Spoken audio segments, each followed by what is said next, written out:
Basically ഞാൻ ആദ്യം life style correction തുടങ്ങുമ്പം അന്നൊന്നും ഇത്രയും ഡീറ്റെയിൽ ആയിട്ട് ടെസ്റ്റ് അവൈലബിൾ ആയിരുന്നില്ല. ഇപ്പൊ കുറച്ചും കൂടെ അവൈലബിൾ ആണ്. അപ്പം പ്രത്യേകിച്ച് auto immune disease, cancer, even hyper tension ഒക്കെ ഉള്ളവർക്ക് അവർക്ക് പറ്റിയ ഫുഡ് ഏതാണ്? അവരുടെ ഡിസീസ് അവർക്ക് എന്തൊക്കെ ഡാമേജ് വരുത്തിയിട്ടുണ്ട് അതറിയണം. പിന്നെ അവരുടെ ബോഡിയെ ഇൻഫ്ലമേഷനിലേക്ക് ഇതൊക്കെ ഇൻഫ്ലമേറ്ററി ഡിസീസ് ആണല്ലോ. അപ്പൊ ഇൻഫ്ലമേറ്ററി മാർക്കേഴ്സ് അറിയണം. പിന്നെ അവർക്ക് എന്തെങ്കിലും ഓട്ടോ ഇമ്മ്യൂൺ പ്രോബ്ലംസ് ഉണ്ടോ? അതായത് നമ്മുടെ ഇമ്മ്യൂൺ സിസ്റ്റം തന്നെ ഓവർ റിയാക്ട് ചെയ്യുന്നുണ്ടോ എന്ന് അറിയണം. അപ്പൊ ഇങ്ങനത്തെ കാര്യങ്ങളെല്ലാം അറിഞ്ഞാലാണ് അവർക്ക് കറക്റ്റായിട്ട് ഗൈഡഡ് ആയിട്ടുള്ള ഒരു ലൈഫ് സ്റ്റൈൽ കറക്ഷൻ കൊടുക്കാൻ പറ്റുള്ളൂ. അപ്പൊ പലപ്പോഴും ചില പേഷ്യൻസ് ഒക്കെ പ്രത്യേകിച്ച് ഓരോരുത്തരുടെ രോഗം അനുസരിച്ച് ഞാൻ ബേസിക്കലി ഇങ്ങനെ ഈ റേഡിയേഷൻ വരുന്ന ടെസ്റ്റുകളൊന്നും ചെയ്യാറില്ല. ആകെ നമ്മൾ ചെയ്യുന്ന ബ്ലഡ് ടെസ്റ്റും അൾട്രാസൗണ്ട് സ്കാനുമാണ്. ഇതാണ് നമുക്ക് ഏറ്റവും സേഫ് ആയിട്ടുള്ളത്. അതിനകത്തുനിന്ന് തന്നെ നമുക്ക് കാര്യങ്ങൾ പേഷ്യന്റിനെ കുറിച്ച് ഉള്ള ക്ലിയർ ആയിട്ടുള്ള ഡീറ്റെയിൽ കിട്ടും എന്നുള്ളതാണ്.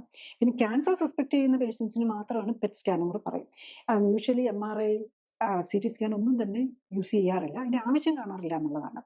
അപ്പം ടെസ്റ്റുകൾക്ക് നമ്മൾ തുടങ്ങുമ്പോൾ പ്രത്യേകിച്ച് രോഗത്തിന്റെ പ്രത്യേകതയും കൂടെ അനുസരിച്ച് ഇച്ചിരി ഒബേസിറ്റി അല്ലെങ്കിൽ വെയിറ്റ് കൂട്ടാനോ വെയിറ്റ് കുറയ്ക്കാനോ ഒക്കെ വരുന്നവർക്ക് അതിൽ പോലും നമ്മൾ കാര്യങ്ങൾ അറിയണം. ബേസിക്കലി അതിന്റെ കൂടെ ഇപ്പോൾ ഡയബറ്റീസ് മാത്രമൊക്കെ ഉള്ളെങ്കിൽ നമ്മൾ ഒത്തിരി എക്സ്റ്റൻസീവ് ടെസ്റ്റുകൾ വേണ്ടി വരികയില്ല.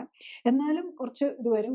നമ്മളൊരു 10,000 15,000 ഒക്കെ വേണ്ടി വരും. പക്ഷെ കൂടുതൽ ഇതുള്ളവർക്കാണെങ്കിൽ അത് കുറച്ചുകൂടെ കൂടി 40,000 ഒക്കെ ടെസ്റ്റുകൾ തന്നെ വേണ്ടി വരുന്നുണ്ട്. അത് പലർക്കും ആക്സെപ്റ്റബിൾ അല്ല. നമ്മുടെ ഇപ്പോഴത്തെ പോപ്പുലേഷനിൽ ഇതെന്തിനാ ലൈഫ് സ്റ്റൈൽ കറക്റ്റ് ചെയ്യാൻ എന്തിനാ ഇത്രയും ടെസ്റ്റ് ചെയ്യുന്നത് എന്നുള്ള ഒരു ആറ്റിറ്റ്യൂഡാണ് നമ്മൾ ഫേസ് ചെയ്യുന്ന ഏറ്റവും വലിയ റെസിസ്റ്റൻസ് വരുന്നത്.